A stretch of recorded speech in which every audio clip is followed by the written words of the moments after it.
Okay good morning everyone, welcome back to my channel. I hope કે તમે બધા ઠીક હશો. સવારમાં 11 વાગી ગયા છે એન્ડ તમને લોકોને લાગતું હશે કે આટલી બધી તૈયાર થઈને ક્યાં ચાલી છે, બટ હું અત્યારે હાલ એટલી ખુશ છું.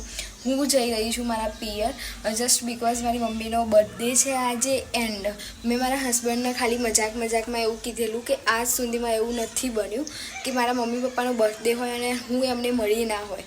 તો મારા હસબન્ડે સિરિયસ લઈ લીધું એમ થોડી વાર એને પાછો આવ્યો કે ચલ જઈ આવીએ. મેં કીધું ક્યાં? તો કે ગાંધીનગર. ત્યારે હું એટલી બધી ખુશ થઈ ગઈ. અને આમ તો મારા નહાતા ધોતા તૈયાર થતાં અડધો કલાક થઈ જાય છે, બટ આજે હું એટલી જલ્દી તૈયાર થઈ ગઈ છું, નહીં ધોઈ લીધું છે અને રેડી બી થઈ ગઈ છું. મારા હસબન્ડ આંટો મારવા ગયો છે શોરૂમ પર, એ આવે એટલે અમે લોકો નીકળીશું. કદાચ અમે લોકો આજે લિયોને બી લઈ જઈશું જસ્ટ બિકોઝ મારા પપ્પાના અને મમ્મીને લિયોની બહુ જ યાદ આવી રહી છે.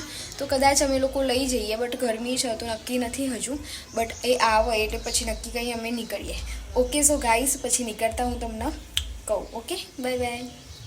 ઓકે, તો અમે નીકળી ગયા હતા, બટ હું આગળ બેઠી હતી તો લિયોને આગળ બેસવું હતું એન્ડ એને ફાવતું નથી, એને પર્સનલ સીટ જોઈએ છે. તો પછી એને આગળ બેસાડ્યો અને હું પાછળ બેસી ગઈ છું.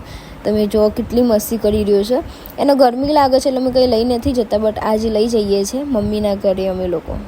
લિયો આરામથી બેસી ગયો છે. એ પટ્ટો મૂકીને બેઠો હતો, મતલબ જે રીતે અમે સીટ બેલ્ટ આપણે રાખીને બેસતા હોય એ રીતે જ બેઠેલો હતો. બટ હાલ એ થોડો હલી ગયો એન્ડ ગાડી હલે છે એટલે એ બી હલે છે અને બેસે છે, જપતો જ નથી.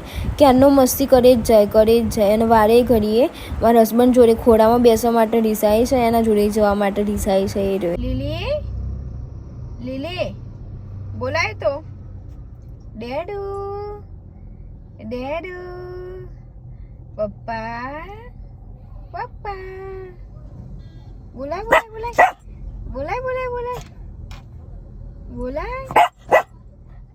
પપ્પા. ઓકે, તો ઘણી બધી મસ્તી કર્યા બાદ હવે એને ઊંઘ આવી છે. થોડો ઘણો મેં માર્યો કારણ કે બહુ જ મસ્તી કરતો હતો. 3 કલાકથી જરા બી બેઠો નથી અને હવે ઊંઘી ગયો છે. ઘરે પહોંચવા આવ્યા અમે લોકો.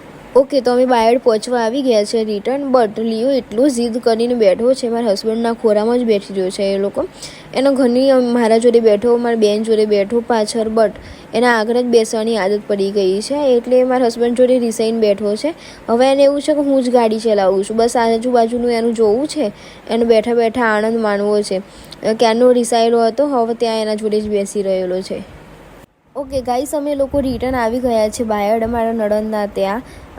આ મારી બેન છે અને હું મારા પિયરથી લઈને આવી છું. અમારા નણંદ એન્ડ લિયો બંને રૂમમાંથી નીકળ્યા છે એન્ડ લિયોની મસ્તી ચાલુ છે હાલ તો.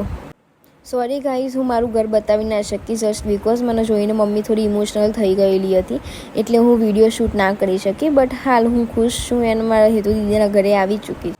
ઓકે, આ છે મારા હેતુ દીદી, મારા એક લોતા નરન. તમને લાગશે નહીં, એ મારા સિસ્ટર જેવા જ છે, મારા મોટા બેન જ છે. ઓકે ગાઈસ, થોડો વરસાદ આવતો હતો. 9:30 થઈ ગયેલા હતા અને અમે લોકો આજે સ્ટ્રીટ ફૂડ ખાવાના હતા.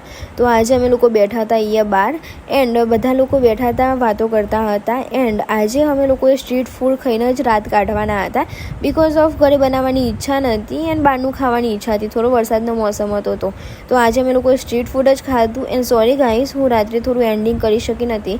તો good night everyone, bye bye, good night.